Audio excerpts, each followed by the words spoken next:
Le dictionnaire définit l'échec comme un manque de succès, et nous définissons l'échec comme une défaite. Alors pourquoi les personnes qui réussissent le mieux sont-elles celles qui ont le plus échoué? La réponse est très simple. Les personnes qui réussissent le mieux remplacent le mot échec par feedback et s'élèvent au-dessus des critiques au lieu de les prendre pour des défaites. Nous avons tous des aspirations et nous nous fixons tous des objectifs que nous souhaitons atteindre au bout d'un certain temps. Mais selon la science, seuls 8% d'entre nous atteignent cet objectif. Permettez-moi de le prouver en prenant l'exemple hypothétique mais très concret de la vie de Tom. Tom veut ouvrir sa propre pizzeria et vise à devenir la meilleure pizzeria de la ville.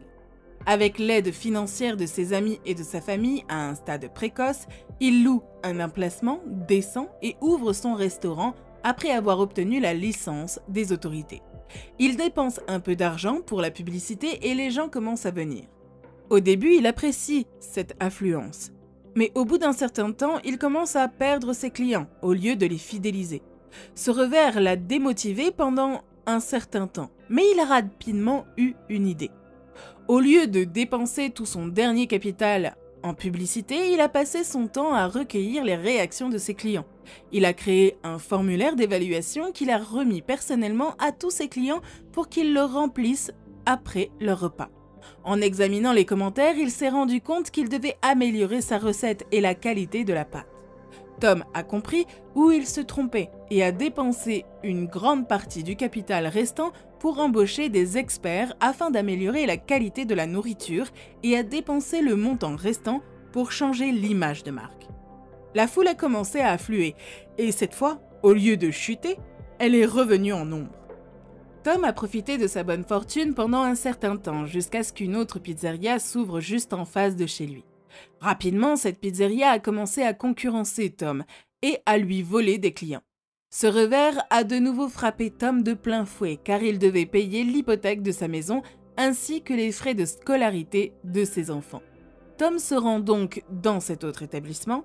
Au moment de commander, il s'aperçoit que la qualité de la pizza est plus ou moins similaire à celle qu'il propose, mais que le menu est plus varié et que l'ambiance est meilleure. Tom s'est rendu compte des changements qu'il devait apporter et a contracté un prêt commercial. Tom a non seulement ajouté d'autres types de pizza et d'accompagnement au menu, mais il a également amélioré l'intérieur de l'établissement pour créer une meilleure ambiance. Rapidement, Tom a commencé à retrouver son public. Certains des clients réguliers de l'établissement voisin ont également commencé à se rendre à la pizzeria de Tom. Tom a dû faire face à de nombreux défis, mais il les a tous surmontés en utilisant l'approche du retour d'information, le feedback. Un jour, la pizzeria de Tom est devenue la meilleure pizzeria de la ville. Une fois cet objectif atteint, Tom est rentré dans le club très fermé des 8%. Si nous examinons attentivement le graphique, nous verrons que le parcours de Tom vers la réalisation de son objectif n'a jamais été une ligne droite. Il a connu des hauts et des bas.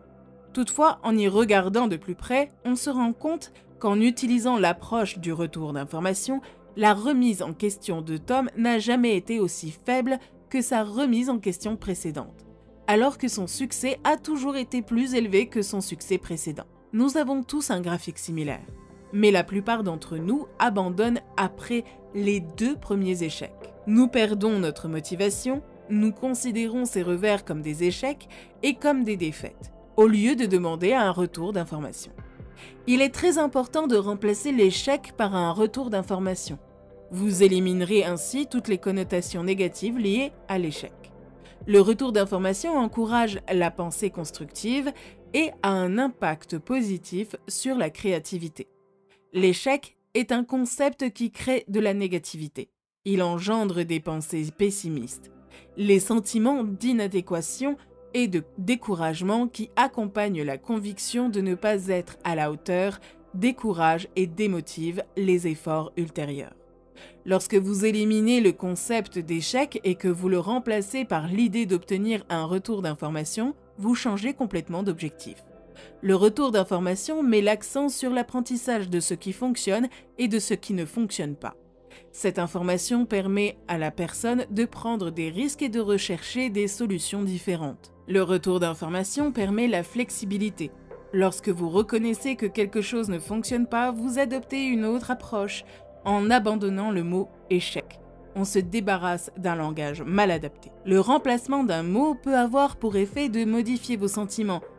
Et pour ceux qui en sont conscients, votre expérience interne. Que vous soyez auteur, entrepreneur ou musicien, le chemin de la réussite est souvent pavé de rejets et d'échecs.